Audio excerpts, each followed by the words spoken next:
dear friends, your vote is precious, almost sacred. It is the most powerful nonviolent tool we have to create a more perfect union. Civil rights icon and Congressman John Lewis giving an emotional speech about the Republican voter suppression that's underway in this country.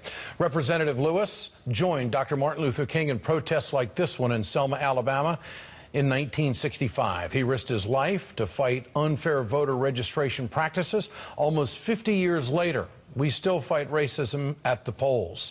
But there's some good news out of Ohio tonight. Secretary of State John Husted has backed down.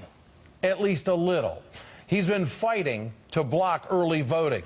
The real battle is over these 3 days. Historically, Ohioans have been able to vote on the weekend before the election. The Republicans worry most of the early voters are Democrats and Obama supporters.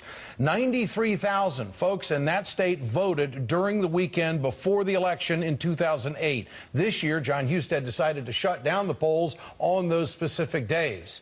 Now the Obama campaign is taking Husted to federal court. At first, Husted ignored the judge and told every county in the state to keep the polls closed. No early voting, no matter what. But today, Husted apologized. Maybe he realized that he just can't ignore a federal court directive. The judge ordered Husted to personally come to the next hearing. And this afternoon, Husted assured the court that he will comply with its findings. At this point, we still don't know if 93,000 people will get to vote on the weekend before the election. The court will have to decide. Husted's also confusing voters in the city of Toledo. He refuses to decide where they're going to put the voting sites in Lucas County. The county is deadlocked on the city commission, and Husted won't break the tie. Democrats want the polling site downtown. Republicans oppose that because they think that it will make it just too easy for Democrats to vote. We are 60 days away from this election, and the Republicans can't even agree on a polling site in one of Ohio's biggest cities. Go figure. Let's be joined tonight by Ohio State Senator Nina Turner. Senator, great to have you with us tonight. The latest developments when the Secretary of State, Mr. Husted, says that he will comply. Do you believe that? Well, Ed, he said that kind of, sort of. He said he apologized to the judge for the impression that he was not going to comply with his directive. His directive, even though he issued a new directive, he basically asked the judge in his papers that he filed today to place a stay. He's asking the judge for a stay, and what that means is that he wants his original directive, which is not to have early voting happen in the state of Ohio, to hold until it is appealed. Let us not forget that before the ink dried good, our Attorney General Mike DeWine said very clearly that he was going to appeal. When the Attorney General said that, Secretary of State issued a directive to all the boards of elections throughout the state of Ohio and told them not to make a move. The judge was not pleased with that, and that's when he said, Secretary of State, you come see me next week. Today, the Secretary of State issued that directive and said, I apologize for the impression, but I am asking for a stay in this case as we appeal.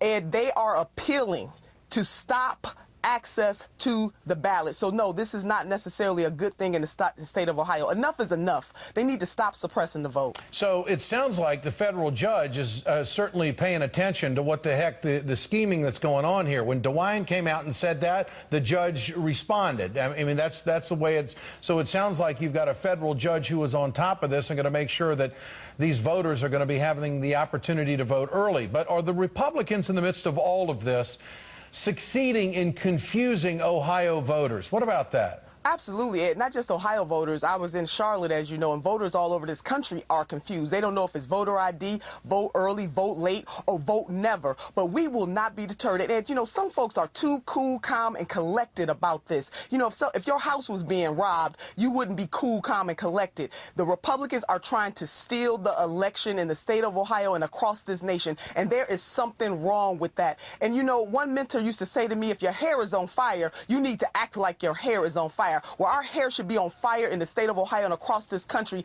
to have politicians that would use their political clout to suppress the vote. And you're absolutely right, Ed. The judge was not going to take it. He is, and I don't know what the judge is going to decide, but where I come from, it's called writing a check that your behind cannot cash. It still is not clear whether or not the judge is going to still have our Secretary of State come in next week, but the judge is watching. I thought John Lewis was very effective last night at the convention.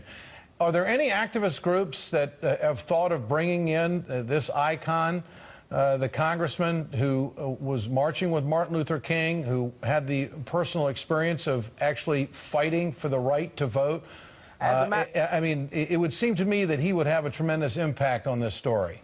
You are so right about that, and we thank the congressman for his service. And absolutely, my Ohio Senate caucus has reached out to the congressman to try to get him to come into Ohio to tell the story about this voter suppression, to tell the story about how we got over. We have a short memory in this country, and I want the folks in Ohio to be encouraged, because between the faith-based leaders, the Ohio Democratic Party, the president's campaign, and other civic-minded groups, we will not be deterred in the state of Ohio, no matter how many rotten, dirty tricks and traps that the Republicans set. We are going to make sure that the voters in the state of Ohio are informed. We are going to fight. We will not be moved, Ed. And we will stay on this story. Ohio State Senator Nina Turner, thank you so much for joining us tonight. Thank you.